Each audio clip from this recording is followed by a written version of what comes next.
આ પતિ સુશોભિત અંગવાળો અને ઉદાર દિલનો છે. આ વનભૂમિઓ બહુ રમણીય છે. આવી સ્થિતિ અનાયાસે પ્રાપ્ત થઈ છે તો એવી કોણ સ્ત્રી હોય કે જે આવા પ્રસંગમાં કામ વડે છેતરાય નહીં? જીવન મુક્ત બુદ્ધિવાળા છતાં કામ વડે છેતરાયું હોય એ સ્ત્રી છેતરાઈ હોય એ પાછી એમ કે મેં પહેલાને છેતર્યો, મને છેતરી એવું ન થાય. પાછું મેં પહેલાને પટાવ્યો. પણ એક વસ્તુ આપણે કહીએ ને કોઈના સેન્ટરને છેડવું નહીં, કારણ કે એકચ્યુઅલી એ સેન્ટર છે એ જ્યાં એટેચ હોય ને એ પાછું આવવાનું. કોઈ કદાચ કોઈને પટાવે, સમજાય છે ને, એમ કે મેં એને કામ વડે છેતર્યો, એટલે ખરેખર પોતે જ છેતરાણી.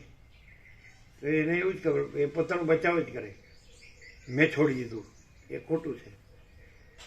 જો છોડ્યું ક્યારે કહેવાય? એટલે એનું મેં પકડ્યું હતું. તો પછી મેં પકડ્યું હતું એટલે પોતે છેતરાયો જ છે.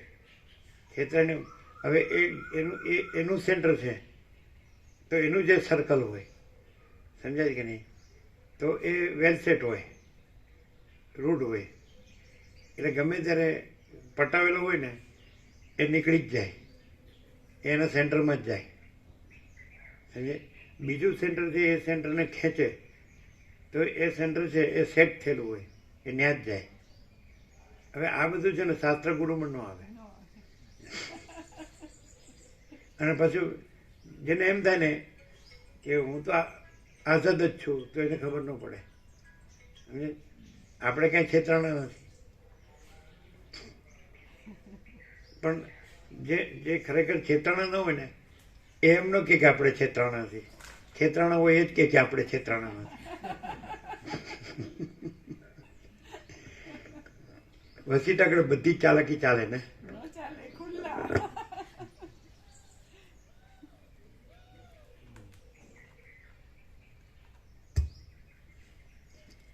જીવન મુક્ત બુદ્ધિવાળા છતાં જેઓ દૈવ યોગથી જે આવી મળે તે ભોગને નથી ભોગવતા તેઓની અંદર એમ વિચારે કે મેં જે બધું કર્યું અને કેવી રીતે ખબર? શું કહે?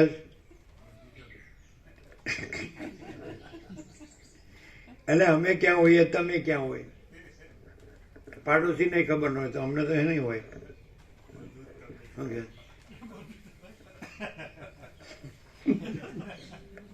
તમે એવું કહો?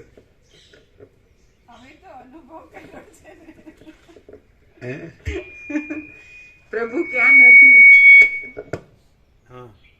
એટલે કોઈ માણસ એમ માને કે હું અંધારામાં શું કરું છું તો કોઈને ખબર નથી, તો પ્રભુ હાજર છે, પણ પ્રભુ એવું કંઈ જોવા માટે નવરા નથી. માણસને એવો વેમ હોય છે કે હું આવું કંઈક કરી રહ્યો છું એમ.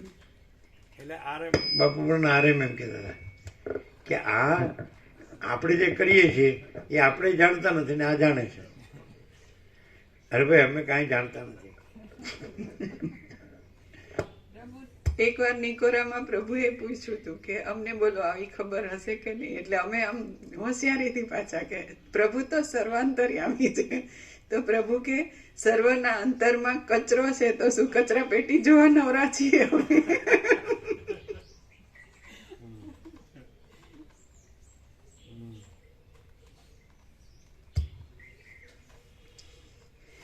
જીવન મુક્ત બુદ્ધિવાળા છતાં જેઓ દૈવયોગથી જે આવી મળે તે ભોગને નથી ભોગવતા તેઓની ફક્ત એક ભોગોની નિવૃત્તિના આગ્રહવાળી તુચ્છ મૂર્તતા જ દેખાઈ રહે છે.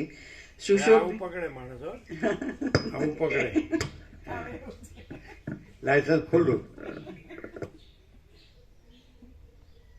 એટલે ગુરુ વાળા હોય ને ગુરુએ એવું બધું કર્યું હોય એટલે કે આમ ચાલે.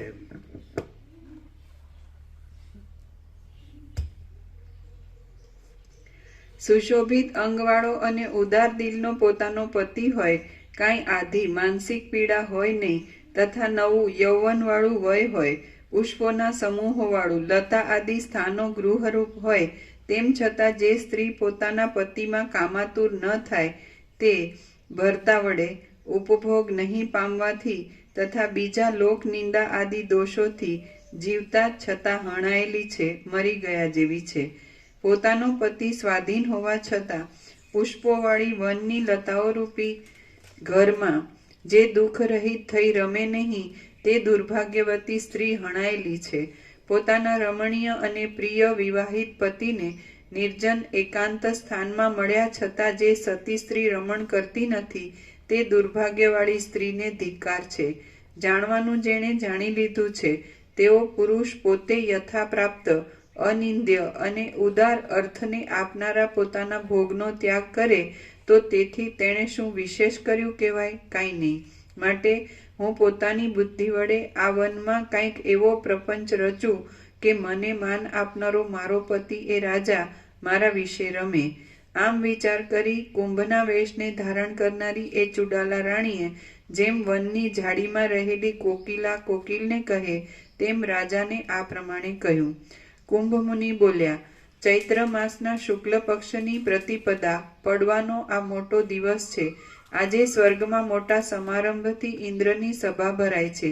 ત્યાં મારે મારા પિતાજી નારદ ઋષિની પાસે હાજર રહેવું જોઈએ, કેમ કે જેવો નિયમ આપણે માટે ઠરાવવામાં આવ્યો હોય તેનો કોઈ દિવસ ત્યાગ કરવો યોગ્ય નથી. તમારે અહીં વસંત હોવાથી નવીન પુષ્પોવાળી આ વનભૂમિમાં ક્રીડા કરતા અને મનમાં કાંઈ પણ ઉદ્વેગ ન લાવતા મારા આવવાની સાયંકાળ પર્યંત વાટ જોવી. હું અવશ્ય સાયંકાળે સ્વર્ગમાંથી આકાશ માર્ગે અહીં આવી પહોંચીશ, કેમ કે સ્વર્ગના કરતાં પણ મને તમારો સંગ વધારે આનંદ આપનાર છે. એમ કહી પોતાના મિત્ર કૌંસમાં શિખીધ્વજ રાજાને સ્નેહથી જાણે પોતાની મૂર્તિમાન પ્રીતિને આપી જતો હોય તેમ મનોહર કલ્પવૃક્ષમાંથી થયેલી પુષ્પની માંજર તેણે આપી. શુદ્ધ તત્વ જ રહ્યું હોય અને સામાન્ય માણસ દેખાતો હોય તો સામે ગમે તેવી માયા છે, સમજાય છે કે નહીં? વર્લ્ડની સૌથી બધા હિપ્નોટાઇઝ થઈ જાય, મોહિત થઈ જાય.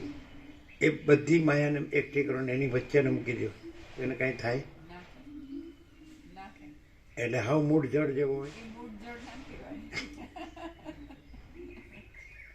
તો પછી આને માટે એક શબ્દ છે પણ ઓછો પડે, એ ઓછો પડે, એને નિર્વિકાર કહેવાય. એટલે આ શબ્દ હજી સાપેક્ષતાથી અને એ તે વિકારની સાપેક્ષતાથી નિર્વિકાર કીધું. બાકી એ પોતે એટલો બધો પ્યોર એન્ડ શ્યોર હોય, માણસ જેવો દેખાતો હોય તોય માયા એનામાં કાંઈ છે જ નહીં, એને નિસ્બત નથી ને એનામાં છે જ નહીં, જાણતો સામે બધી રાઉન્ડમાં સામે બધી માયા હોય તો માયા ગમે તેવી હોય પણ બ્રહ્મ માયાને જાણતું જ નથી. એવી રીતે આખું અનંત ચૈતન્ય પ્રકાશ પોતે છે. બ્રહ્મ માયાને જાણતું જ નથી. એટલે યાજ્ઞવલ્કનું દ્રષ્ટાંત છે ને કે જ્યારે ગાર્ગીએ પ્રવેશ કર્યો સભામાં, તે 1000 બ્રાહ્મણો હતા. કોણે? ગાર્ગીએ. હા, ગાર્ગી નગ્ન અવસ્થામાં હતી, બ્રહ્મજીત હતી. એને જ્યારે પ્રવેશ કર્યો ને ત્યારે બધા નીચું જોઈ ગયા. એક યાજ્ઞવલ્ક નિર્નિમેષ જોઈ રહ્યા હતા. ત્યારે એને કહ્યું કે આ જ બ્રહ્મ છે. ગાર્ગીએ કહ્યું કે આ જ એક બ્રહ્મ છે, કારણ કે બ્રહ્મ નિર્વિકાર છે. બાકીના બધાને દેખાય બીજું ક્યારે નીચે જોઈએ ને, યાજ્ઞવલ્કનું તો બ્રહ્મ જ છે બસ. પેલા કથા કરતા ને ડોંગરેજી પેલા બીજા કોઈ નહોતા, એ જ હતા. પછી બીજા તો રાફડા ફાટ્યા. એટલે એવું કહેતા કે જ્યારે ગોપીઓ સ્નાન કરતી હતી ને તો વ્યાસ નીકળે ને તો બધી સંકોચાણી, અને સુખદેવ નીકળે તો કોઈ કોઈને સંકોચ ન થયો. એવું સાંભળ્યું છે ને? ભાગવતમાં કથા છે ને એવું? હમણાં અમે એક માતાજી સાથે ફોનમાં વાત કરી હતી નીરુમાંથી. હમણાં પહેલા થોડા વખત પહેલા એ વખતે એમણે કીધું હતું કે સ્વામી તમે ત્રૈલોક્યના નાથ પાસે છો, અમને કીધું હતું. અને એવું કીધું હતું કે એ એટલા બધા પ્યોર છે કે એમની સામે આપણે કપડાં બદલીએ ને તો આપણને સંકોચ ન થાય, બીજા કોઈની પાસે પણ કપડાં બદલીએ તો સંકોચ થાય. એટલે એમ કે એને કઈ ખબર પડતી નથી એમ. એમની એજ અત્યારે બહુ 83 એવું હશે અવસ્થા છે, બેડ રેસ્ટ છે ને, એ તો પોતાનું માન હરીફરી ન શકે, કરી ન શકે એવું છે ને. લાસ્ટ તો શિવર આવી ગયા હતા બસ.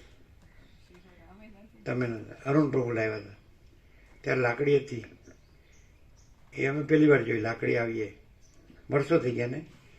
એટલે અમે કીધું ડોસીમાં ક્યાં ચાલ્યા, છાણા વીણવા. છાણામાંથી શું જડ્યું?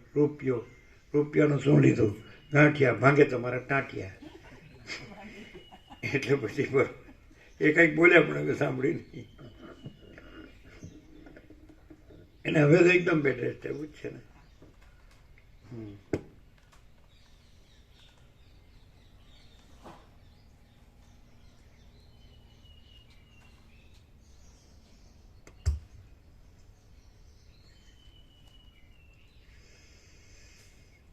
હું અવશ્ય સાયંકાળે સ્વર્ગમાંથી આકાશ માર્ગે અહીં આવી પહોંચીશ, કેમ કે સ્વર્ગના કરતા એટલે પણ એ કેવા છે કીધું પ્યોર, એમણે શબ્દ શું હતો? શુદ્ધ.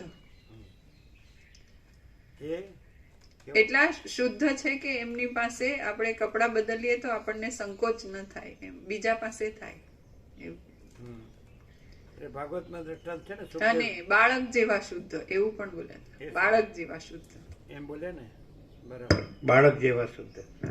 એટલે ભાગવતમાં સુખદેવ ને વ્યાસનું દ્રષ્ટાંત છે ને. એનો કોઈ ભેદ નહોતો. પછી વ્યાસજી પૂછ્યું ખરું અપ્સરાઓને કરતા, તમે કેમ હું આને કપડાં પહેર્યા? તો કઈ એમનામાં કોઈ ભેદ જ નહીં. શ્રી પૂછ્યું એ તો આપણે રામકૃષ્ણનું દ્રષ્ટાંત છે જ ને. રામકૃષ્ણ પરમહંસ કહે છે ને, 5 વર્ષની અંદરનું બાળક ભગવાનનું રૂપ કહેવાય, એમાં સ્ત્રી પુરુષનું ભેદ જ્ઞાન હોતું નથી. અને ભાગવતમાં જ છે રામકૃષ્ણ પરમહંસ કે એ જે શુદ્ધ તત્વ રહ્યા હોય તો એનો જો એ પોતે દેહનું રહે પણ દેહ દેખાતો હોય તો એના લક્ષણો કે બાલકવત, જળવત, ઉન્માદવત અને પિશાચવત એવા લક્ષણો એમાં દેખાય. બાલકવત, જળવત, ઉન્માદવત અને પિશાચવત એમ. પવિત્ર અપવિત્રનું ભેદ જ્ઞાન નહીં. ઉન્માદ એટલે જાણે કોઈમાં પાગલ છે કશાકમાં એવું. બાલક એટલે નિર્દોષ, આને કંઈ ખબર જ નથી આ બધી ભેદભાવની, ભેદાભેદની. જળ જેવા એટલે કંઈક જોયું છે પેલું અખંડ જ્યોતિ, પરમ જ્યોતિ, સમજાય? એટલે આ બધા સંબંધી જળ. અને આમાં આવું આવે છે કે સુસુપ્તિ જેવા, એટલે જેમ સુસુપ્ત હોય સાઉન્ડ સ્લીપ તો એમાં કાંઈ ન હોય, તો એ જે શુદ્ધ તત્વ હોય તો એમાં આ કાંઈ ન હોય, હું ને જગત એવું.